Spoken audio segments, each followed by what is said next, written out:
Student, welcome back to my channel Aakash lecture. Student, आज की इस वीडियो में आप लोगों को बताने वाला हूं कि इंग्लिश में लॉन्ग क्वेश्चन का आंसर लिखने का ट्रिक। मेरे प्यार बच्चों, अगर इंग्लिश में आप लोगों को पढ़ने भी नहीं आता है, इंग्लिश लिखने भी नहीं आता है, अगर इंग्लिश का आपको ई भी नहीं आता है, तो इंग्लिश की पेपर में जितने भी लॉन्ग क्वेश्चन आएंगे उसका आंसर आप कैसे लिखोगे, वो भी ट्रिक की मदद से, बिना याद किए, केवल ट्रिक से। मेरे प्यार बच्चों, इंग्लिश पढ़ना व लिखना नहीं आता है, फिर भी आप मेरे प्यार बच्चों उसको लिख दोगे, इस बात की 100% गारंटी लेता हूं। जितना भी आपके पेपर में लॉन्ग क्वेश्चन रहेंगे उसका आंसर आप मेरे प्यार बच्चों बिना कुछ याद किए आप आसानी से उसको लिख पाओगे। मेरे प्यारों, जो 100% गारंटी है, टीचर खुश होकर पूरा का पूरा नंबर देगा, और 100% गारंटी है कि मेरे प्यारों, जो आप बिल्कुल पास हो जाओगे।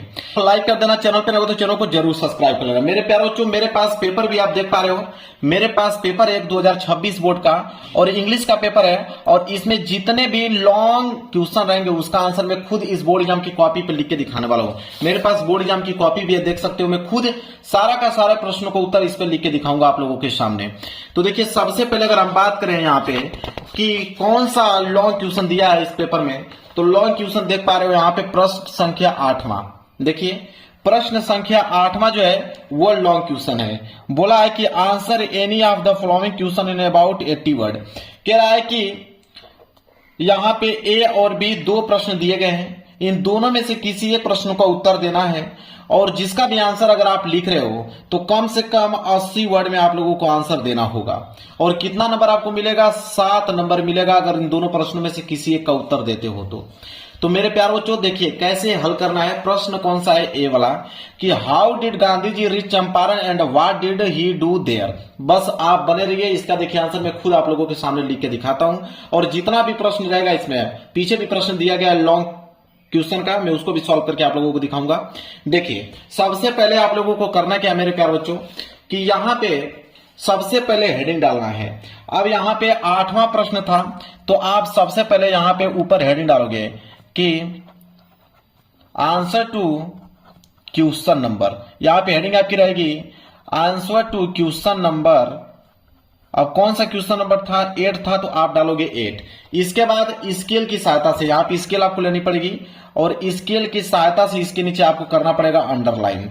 क्लियर है? तो यहां पे आंसर टू क्वेश्चन नंबर 8 आपने डाल दिया, और इसके बाद यहां पे आप ए वाला प्रश्न कर रहे हो, उसमें 2 ऑप्शन दिया था, एक ए की बी। आप ए वाला कर रहे हो या बी वाला कर रहे हो? देखिए, तो मैं यहां पे ए वाला बता रहा हूं, तो इसलिए आपको यहां पे डालना पड़ेगा ए। यहां पे आपको इस तरह हेडिंग डालनी पड़ेगी ए, ताकि एग्जामिनर समझ पाए कि हाँ आपने ए वाला किया है। अब आप रूल समझिए कि इसका आंसर आप कैसे लिखोगे। देखिए, सबसे पहले इसका नियम कहता है कि अगर क्वेश्चन में सबसे पहले क्वेश्चन वर्ड आए तो आंसर लिखते समय क्वेश्चन वर्ड से स्टार्ट नहीं करते हैं। कहने का मतलब है कि कोई भी क्वेश्चन है, कोई भी क्वेश्चन अगर पूछा जाएगा आपसे, तो वह हमेशा क्वेश्चन वर्ड से ही स्टार्ट होता है, लेकिन जब आंसर उसका बनाओगे तो उस समय क्वेश्चन वर्ड को क्या किया जाता है? हटा दिया जाता है। इतना बात तो आपको मालूम चल गया कि जब आंसर लिखोगे तो वहां पे क्वेश्चन वर्ड को हटाना पड़ेगा। तब कैसे करते हैं देखिए, तब कैसे करेंगे उसको समझिए। तो देखिए, प्रश्न मैं दिखाता हूं आप लोगों को। यह प्रश्न था कि how did Gandhi ji reach Champaran and what did he do there. तो यहां पे सबसे पहले हम लोग करेंगे क्या, कि यहां पे देखिए हाउ क्या है आपका, हाउ जो है वो आपका WH वर्ड है, क्वेश्चन वर्ड है, और डिड की अगर हम बात करें तो डिड आपका हेल्पिंग वर्ब है। तो यहां पे हाउ और डिड दोनों के क्या करेंगे हम लोग? हटा देंगे। बच जाएगा आपका गांधी जी, तो गांधी जी को हम बनाएंगे सब्जेक्ट, और रिच जो है ये आपका वर्ब है। तो वर्ब हमेशा यहाँ पे वर्ब का सेकेंड फॉर्म हमें लिखना है आंसर में हमेशा वर्ब का सेकेंड फॉर्म लिखना है, और ये जो आपका चंपारण है ये आपका ऑब्जेक्ट का काम करेगा। इसके बाद एंड को भी उतारेंगे, व्हाट आ गया क्वेश्चन वर्ड, इसको हटा देंगे। यहां पे देखिए, ये जो डिड है, जब आंसर में डिड को आपको लिखना होगा तो आपका यहां पे जो हेल्पिंग वर्ब होता है वो हमेशा सब्जेक्ट के बाद, मतलब ही के बाद इसको लिखना होगा, तो इसको ही के बाद लिखेंगे। तो देखिए, मैं इसको लिख के दिखाता हूं, एक अरेंज करके दिखाता हूं इसका आंसर। देखिए, रूल क्या कहता है उसको समझिए। तो यहां पे अगर हम बात करें रूल, नियम को लेकर, तो ग्रामर का रूल एक होता है कि सबसे पहले आप सब्जेक्ट लिखेंगे, इसके बाद वर्ब का सेकेंड फॉर्म लिखेंगे, इसके बाद ऑब्जेक्ट लिखेंगे, इसके बाद जाके रिमेनिंग वर्ड लिखेंगे। मेरे प्यार बच्चों, इंग्लिश का 95% जो आंसर होता है इसी नियम पे बिलोंग करता है, मतलब इसी नियम पे उसका आंसर जो होता है वह अरेंज किया होता है। पहले सब्जेक्ट आप लिखेंगे, वर्ब का सेकेंड फॉर्म, फिर ऑब्जेक्ट, फिर रिमेनिंग वर्ड। क्लियर है? देखिए तो करना क्या है हमें कि यहां पे सबसे पहले हम लोग सब्जेक्ट लिखेंगे। तो यहां पे सब्जेक्ट क्या है? गांधी जी। सबसे पहले क्या लिखेंगे? सब्जेक्ट तो गांधी जी। इसके बाद वर्ब का सेकेंड फॉर्म रिच, फिर ऑब्जेक्ट था चंपारण। तो सब्जेक्ट, वर्ब का सेकेंड फॉर्म, ऑब्जेक्ट। ये लाइन तो पहले हम लोग उतारेंगे। तो देखिए गांधी जी रिच चंपारण। तो चलिए इसको हम लोग नोट करते हैं।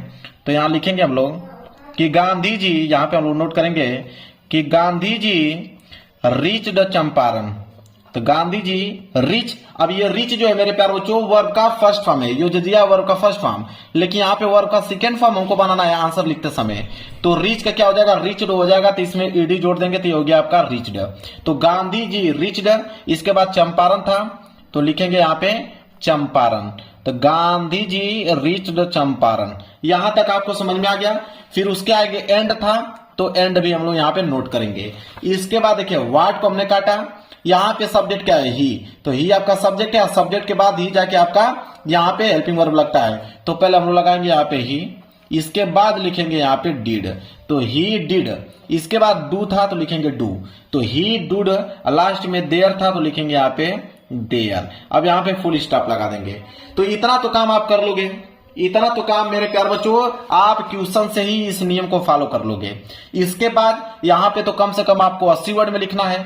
तो 80 वर्ड में कहां से लिखोगे जब आपको इंग्लिश से कुछ आ ही नहीं रहा है, आपको आंसर मालूम ही नहीं है, तो आप कैसे लिखोगे? तो आगे की लाइन आपको कहां से लिखना है उसको समझिए। तो आगे की लाइन आपको मेरे प्यार बच्चों देखिए यह नियम आपको लगाना पड़ेगा कि आपको पैसेज को आंसर में लिखते समय फर्स्ट लाइन से स्टार्ट नहीं करना चाहिए, इसके बीच से कहीं फुल स्टॉप से वहां से। इसका मतलब क्या कह रहा है कि अगर आगे की लाइन आपको नहीं मालूम है तो अब उसका आंसर आपको पैसेज में से लिखना पड़ेगा। देखिए पैसेज अब कहां है? अब देखिए ये आपका पेपर है, इस पेपर के नीचे देखिए आप यहाँ पे रीडिंग वाला सेक्शन में आपको पैसेज मिल जाएगा। तो ये आपका पैसेज है। अब ये कह रहा है कि जब आप उसके आगे लिखोगे तो पैसेज में जब लिखोगे तो शुरू से नहीं उतारना है। शुरू से उतारोगे तो एग्जामिनर समझ में आ जाएगा, एग्जामिनर पकड़ लेगा आपका कि आप पैसेज में से ही आंसर बनाए हो। तो शुरू से आपको नहीं लिखना है, बीच में से जहां से कहीं फुल स्टॉप दिया गया है। जैसे मान लीजिए फुल स्टॉप यहां दिया गया है तो यहां से आपको उठा लेना है। अब यहां से आपको एक लाइन यहां तक, दूसरी लाइन यहां तक, इसके बाद तीसरी लाइन यहां तक, चौथी लाइन यहां तक आपको लिखते चलना है। जैसे इन द मेजोरिटी, ठीक है? तो इसके आगे आप लिखोगे यहां पे कि in the majority, in the majority. अब इसके आगे मैं नहीं लिखता हूं, मान लीजिए उसके आगे आप लिखोगे तो ये पेज भी आपका भर जाएगा, ये वाला लाइन, और साथ ही साथ ये भी लाइन भर जाएगा, ये भी लाइन भर जाएगा और ये भी लाइन भर जाएगा। इस तरह करके आपको उसी पैसेज में से कितना वर्ड बनाना है? 80 वर्ड। कितना वर्ड? 80 वर्ड बनाकर लिखना है। मेरे प्यार बच्चों गारंटी देता हूं कि जब भी एग्जामिनर आपकी कॉपी चेक करेगा तो आपको 7 में 7 नंबर देगा, अगर यह नियम से आप लोग लिखते हो तो। क्लियर है? समझ में आ गया? चलिए एक क्वेश्चन और मैं आप लोगों को करता हूं, तब जाके आप लोगों का कॉन्फिडेंस जो है वो आप लोगों का बढ़ेगा। आप किसी भी आंसर को लिख सकते हो। देखिए मान लीजिए ये 12वां क्वेश्चन है। 12वां क्वेश्चन भी लॉन्ग क्वेश्चन ही पूछा है यहाँ पे कि answer any of the following question in about 80 word, मतलब 80 शब्दों में लिखना है। और यहाँ पे भी ऑप्शन ए है और बी है, दोनों में से कोई एक करना है। मान लीजिए इस बार हम बी करते हैं, उस बार ए किया था, इस बार बी करते हैं, 7 नंबर आपको मिलेगा। तो पहले 12वां क्वेश्चन है तो मैंने कह रहा हूं आपको सबसे पहले तो आपको क्वेश्चन डालना ही पड़ेगा कि आप किसका आंसर लिख रहे हो। तो आप यहाँ पे हेडिंग डालेंगे आप कि आंसर टू क्वेश्चन नंबर 12, क्योंकि आप 12वां क्वेश्चन कर रहे हैं तो यह आपको जरूर से जरूर यहां पर डालना है। आंसर टू क्वेश्चन नंबर 12 कर रहे हैं तो आप 12 डालेंगे। इसके बाद स्केल की सहायता से क्या करेंगे मेरे प्यारे बच्चों? अंडरलाइन करेंगे।